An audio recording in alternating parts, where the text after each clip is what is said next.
There are many things here. There are at least three things here. I think the question about the language is a very important one. I think the question about respect is a very important one. And I think the question about being open-minded is also an extremely important one. The first thing about the language, I would say, is extremely important. The Muslims in the West learn to speak the languages and so on. But I would also like to say something about writing, because my job as a writer is to use language. And without being able to use language, we are nothing. And without being able to speak, we are nothing. And I would like to talk to Mr. Ramadan about the position of writers in the Muslim world, not only in the Muslim world, but also in the West, because, as we know, there are many Muslim writers who have been persecuted, not only in Muslim countries, but also in the West. And I would like to talk about, say, Mahfouz, who won the Nobel Prize, who is a very great Egyptian writer, who was stabbed. I would also like to talk about Orhan Pamuk, who also won the Nobel Prize, extremely important writer who is now moving to New York, because as he puts it, his position in Turkey has become impossible. I would also like to talk about the issue also of the satanic verses, which, as V.S. Paul put it, was very harshly criticized by the fatwa. So it seems to me fine that Mr. Ramadan is talking about the importance of language, but the importance of writing and the importance of writers being able to be critical of Islam, and the ability of Islam to be open-minded, as he puts it, about the freedom of writers seems to me to be a very important one, a very central one for Islam. So it's all very well for Mr. Ramadan to talk about how open-minded Islam is, but if you go to any Muslim country around the world and you begin to write the books that I write, or Mr. Rushdi writes, or whoever, you'll find that you'll soon be shoved in jail. So I'd be very interested to hear what he has to say about this.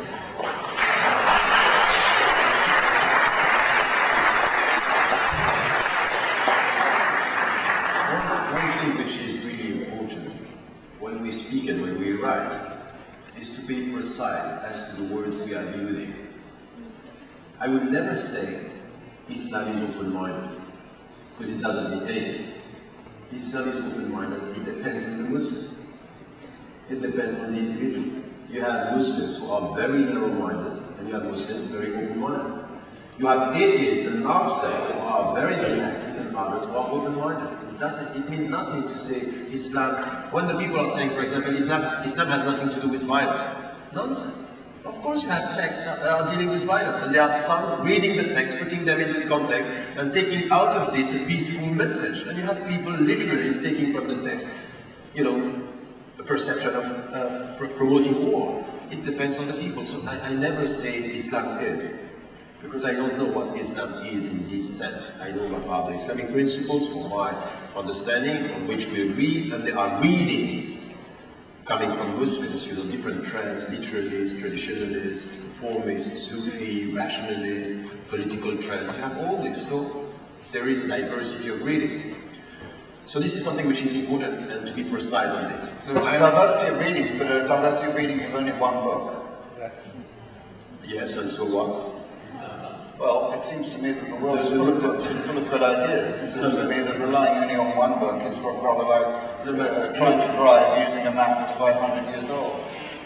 Look, if you want the Christian to be open-minded by saying to them, look, you have to believe in the Bible and in other books, the believing Christian would say, what do you mean by that? Open-minded. To be open-minded doesn't mean that we don't, for the Muslims, the Quran is the revealed book.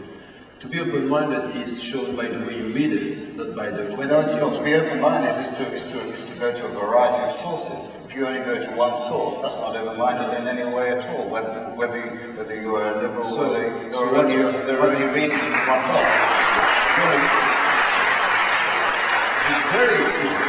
It's very dangerous to upload on this, because it means that because the Muslims believe that the Quran is revealed, by definition they are closed-minded. This is very dangerous. Because this is what you are saying, it's very dangerous. You are intrinsically essentializing the fact that because you believe in one book, you have a closed mind. This is not, I think, acceptable even on the rational point.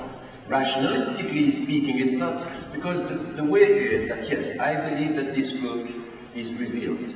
I read the book, and out of my reading, I'm open to the world and ready to listen to you who disagrees with me, to listen to Christians, and I can have another perception. But my position is, I read one book which is a revealed book, and I'm trying to get it, because for me it's a question of belief. So if for you, my belief is per se a problem, it's really a problem. We're not going to get to dialogue. Because if my belief is per se a problem, it's over. The discussion is just to pretend that we are discussing. Because for you from the very beginning, because you believe in one book, that's over. No, let me tell you in which way I believe in this book.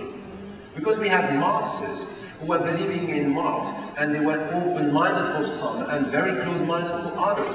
The point is not this. The danger is not in the book. The danger is the mind of the readers. You have dogmatic readers and you have open-minded readers. The problem is the readers, it's not the book. Anyone, you know, if someone is just reading Rambo as a child, it was dogmatic. So, let this, because this was not the discussion. But it's a very important point, because you reveal something here which is deep down in your approach, that the Muslim, because they believe in the Quran, it's a problem per se. And it means that all the religious people would be say this, because you have to take exactly the same stand with the Dalai Lama. I spent 1 month with him. The main reference of the Dalai Lama is the Bhagavad Gita, a specific tradition. So if he is relying on this, you have to take exactly the same stand. He's potentially dangerous. Why not? I would. I'm no fan. Okay, that's fine. Okay, it's a scoop then.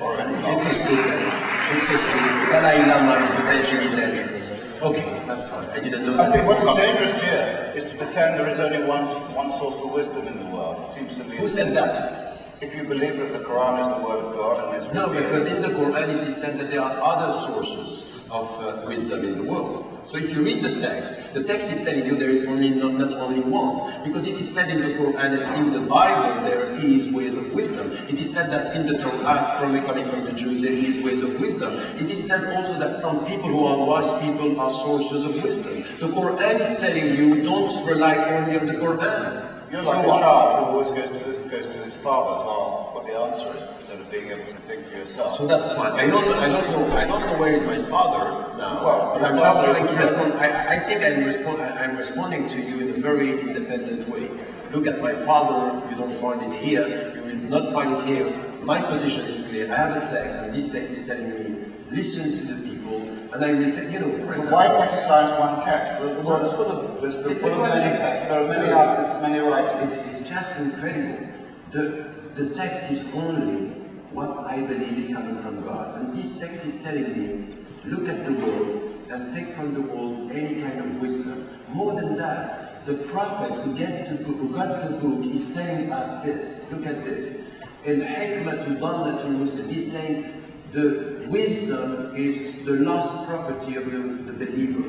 He should take it from wherever he finds it. So if I'm talking to you, for example, now, or with anyone, and you have a good idea, it's mine, I will take it from me. It's my source. You are my source of wisdom. Suppose there are ideas that you take from... Let me finish. You'll never finish. So when you have a good idea, I will take it. If you have a bad idea, it's yours. I don't take it. But a good idea will be mine. The point is about writing. Look, my position from the beginning to get to your point. When the fatwa against Rushdie was released, I condemned it, saying it's not acceptable. And I wrote on this. This was at the beginning of the story. All what is done against, the writers in the Islamic majority countries, or said here in Europe about the writers, it's for me unacceptable. More than that, what I'm saying to the Muslims living in the West, when you have, for example, bookshops, what we call Islamic bookshops, you don't have only to get in these bookshops books written by Muslims, read by Muslims in bookshops only, visited by Muslims. This is not the future of our culture.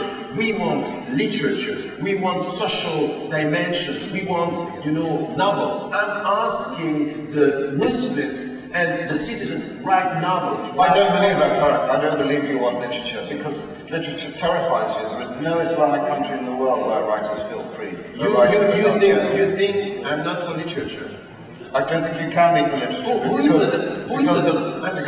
Can I ask you something? Who is the dogmatic mind between you and me now? You are telling me now, I got a master in French literature, and you are telling me that I don't like literature. Thank you.